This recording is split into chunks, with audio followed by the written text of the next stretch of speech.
अब निर्देशांक ज्यामिति से हमको प्रश्न दिया गया है, यदि PA बराबर PB हो तथा बिंदु A और B के निर्देशांक क्रमशः 2, 0, -2, 4 हो और P y अक्ष पर स्थित, मतलब y अक्ष पर मतलब x निर्देशांक इसका क्या है 0, ठीक है। तब P के निर्देशांक ज्ञात कीजिए। यह प्रश्न पूछा गया था छत्तीसगढ़ बोर्ड में 2022 के सेट A, B, C तीनों सेटों में यह प्रश्न पूछा गया था। तो यह प्रश्न काफ़ी इम्पॉर्टेंट है, इसे हल करना देख लेते हैं। तो सबसे पहले क्या लिखेंगे कि दिया है, क्या दिया है हमको, बिंदु A और बिंदु B जिसके निर्देशांक क्या है 2, 0 और बिंदु B के -2 और 4, ठीक। PA बराबर PB ये भी बताया गया है ना। तो हमको क्या ज्ञात करना है, P के निर्देशांक ज्ञात करने हैं। क्या ज्ञात करना है हमको, P के निर्देशांक ज्ञात करने हैं ना। तो अब चूंकि y अक्ष पर स्थित है बोल रहा है बिंदु P, है ना, चूंकि y अक्ष पर बिंदु P स्थित है, ठीक है, इसलिए इसके x निर्देशांक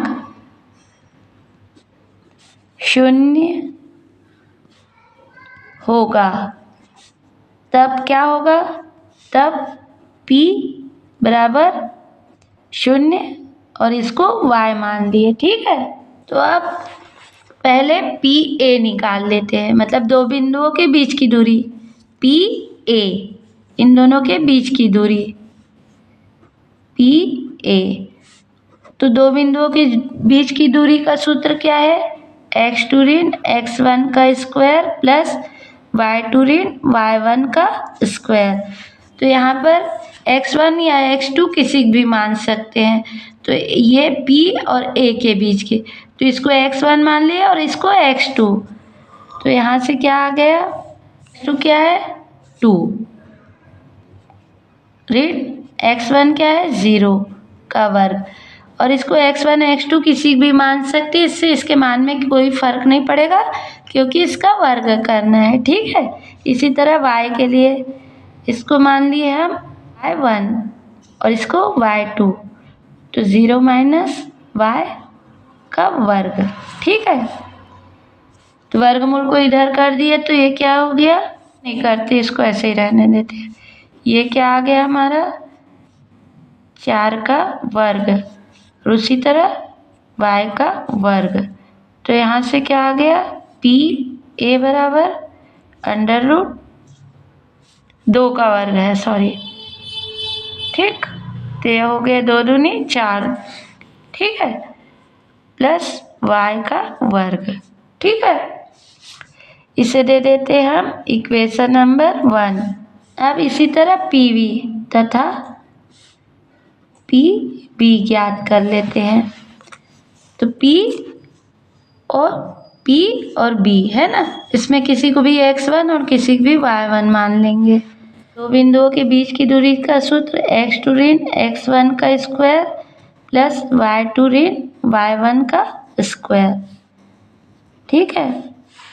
इसमें दो बिंदु P और PB, इसमें इसको या इसको x1 मान लेंगे, इसको y1, या इसको x1 इसको y1, इससे कोई फर्क नहीं पड़ेगा। उसी तरह y के लिए, तो यहाँ P वाले को x1 मान लेते हैं और B वाले को x2।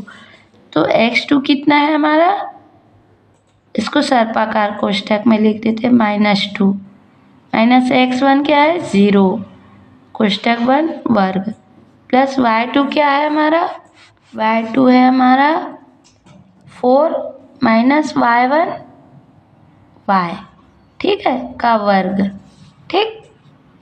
तो यहाँ से क्या आ गया √-2 और -2, ये -2 और -2 का गुणा किए तो 4 आ गया, ठीक है। प्लस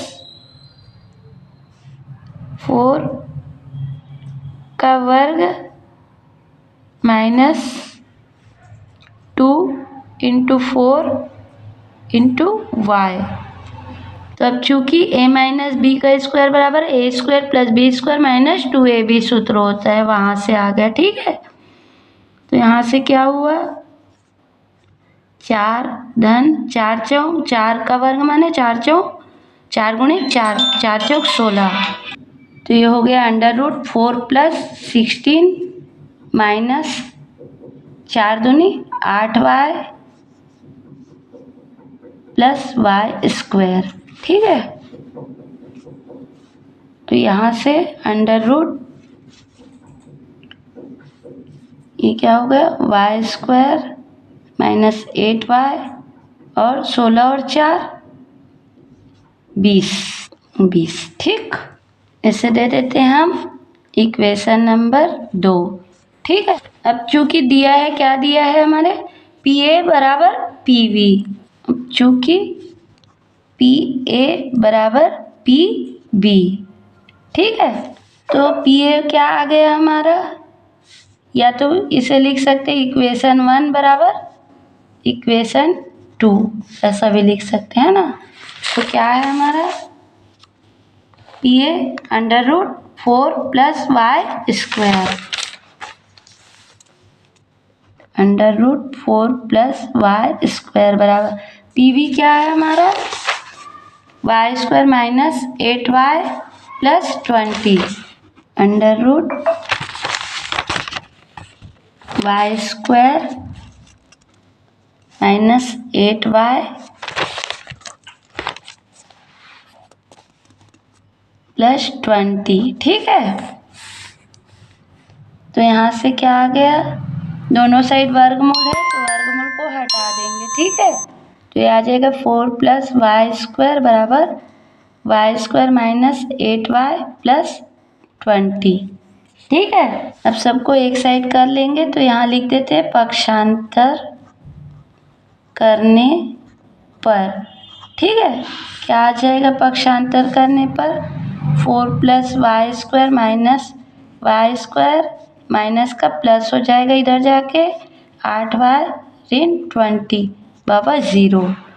तो ये यहाँ से क्या आ जाएगा, प्लस माइनस कट जाएगा और ये क्या आ गया 8y और 20 में 4 को माइनस 20 में प्लस 4 को जोड़ देंगे, तो ये क्या आ जाएगा -16 इक्वल टू 0। ठीक है, और चिन्ह माइनस इसलिए लिए क्योंकि 20 बड़ी राशि है ना 4 से, तो जो बड़ा रहता है उसका निशान लगता है। यहाँ से क्या आ गया 8y बराबर, इधर गया तो पक्षांतर किए तो क्या हो गया 16। तो यहाँ से क्या आ गया y बराबर 16/8। तो 8 एकम 8 दूनी 16, तो ये आ गया 2। अतः अभीष्ट बिंदु P के निर्देशांक P02 है, और यही हमारा क्या है आंसर।